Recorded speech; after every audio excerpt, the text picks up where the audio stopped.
नमस्कार, आप देख रहे हैं भारत एक्सप्रेस और मैं हूं आपके साथ रोमा हैदर। आज हम बात करेंगे WHO यानी वर्ल्ड हेल्थ ऑर्गेनाइजेशन सभी देशों पर कैसे नजर रखता है और जब कोई वायरस फैलता है तो WHO कैसे काम करता है। WHO यानी वर्ल्ड हेल्थ ऑर्गेनाइजेशन संयुक्त राष्ट्र का एक महत्वपूर्ण अंग है जो वैश्विक स्वास्थ्य समस्याओं को हल करने का काम करता है। बता दें कि इसकी स्थापना 7 अप्रैल 1948 को हुई थी। वहीं WHO का मुख्यालय स्विट्जरलैंड के जिनेवा शहर में है। इसका उद्देश्य दुनिया भर में लोगों की सेहत को बेहतर बनाना और किसी भी स्वास्थ्य संकट का समय रहते समाधान ढूंढना है। WHO की प्रमुख जिम्मेदारी है सभी देशों के स्वास्थ्य पर नजर रखना। इसके लिए WHO ने एक नेटवर्क तैयार किया है जो वैश्विक स्तर पर स्वास्थ्य संबंधित आंकड़ों को इकट्ठा करता है। ये आंकड़े स्वास्थ्य के विभिन्न पहलुओं जैसे बीमारी, अस्पतालों की स्थिति, उपचार, टीकाकरण और संक्रमणों को फैलने से जुड़ी जानकारी को शामिल करते हैं। WHO ये डेटा सदस्य देशों से प्राप्त करता है और फिर इसका विश्लेषण करता है ताकि किसी भी संभावित संकट का पहले से अनुमान लगाया जा सके।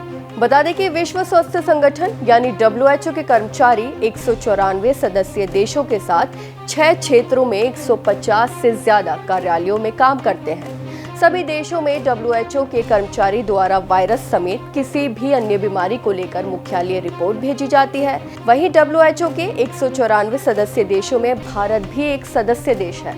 बता दें कि भारत में WHO का भारतीय मुख्यालय दिल्ली में है। यहाँ बैठने वाले कर्मचारी सभी रिपोर्ट्स और स्वास्थ्य से जुड़ी स्थितियों पर नजर रखते हैं। इतना ही नहीं, सभी देशों में बने WHO के ऑफिस अपनी रिपोर्ट WHO के मुख्यालय जिनेवा स्विट्जरलैंड तक भेजते हैं।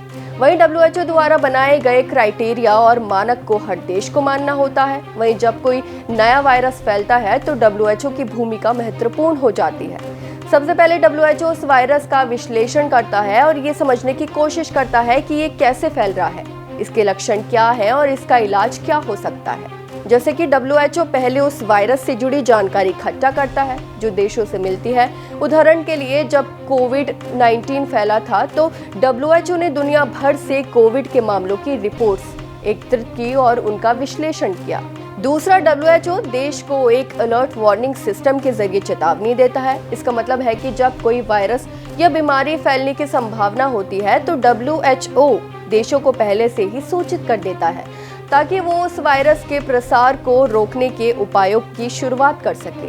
तीसरा, WHO उस वायरस के बारे में गाइडलाइंस जारी करता है। ये गाइडलाइंस ये बताती हैं कि किस प्रकार से वायरस के फैलने को रोका जा सकता है, जैसे कि लॉकडाउन, सोशल डिस्टेंसिंग, मास्क पहनना और टीकाकरण कार्यक्रम लागू करना।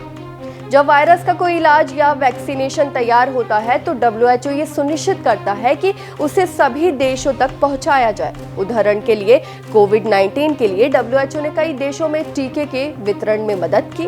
पांचवा, WHO उन देशों को सहायता और समर्थन प्रदान करता है जो वायरस के कारण स्वास्थ्य संकट से जूझ रहे होते हैं। उन देशों के लिए वित्तीय सहायता, मेडिकल सप्लाईज और एक्सपर्ट्स का सहयोग शामिल होता है। बता दें कि WHO का काम सिर्फ वायरस के फैलने तक सीमित नहीं है। जब भी कोई वैश्विक स्वास्थ्य संकट आता है, जैसे महामारी या महामारी की स्थिति, WHO अपने नेटवर्क के जरिए तुरंत प्रतिक्रिया देता है और ये देशों को दिशा निर्देश प्रदान करता है। साथ ही साथ आवश्यक संसाधनों की आपूर्ति करता है और एक्सपर्ट्स का सहयोग करता है। तो अब आप जान गए होंगे कि WHO कैसे दुनिया भर के देशों पर नजर रखता है और वायरस फैलने पर उसकी प्रतिक्रिया कैसी होती है। वहीं अगर आपके मन में इस विषय से संबंधित कोई सवाल है तो हमें कमेंट करके जरूर बताएं। फिलहाल इस खबर में बस इतना ही और ऐसे ही तमाम खबरों को देखने के लिए देखते रहिए भारत एक्सप्रेस।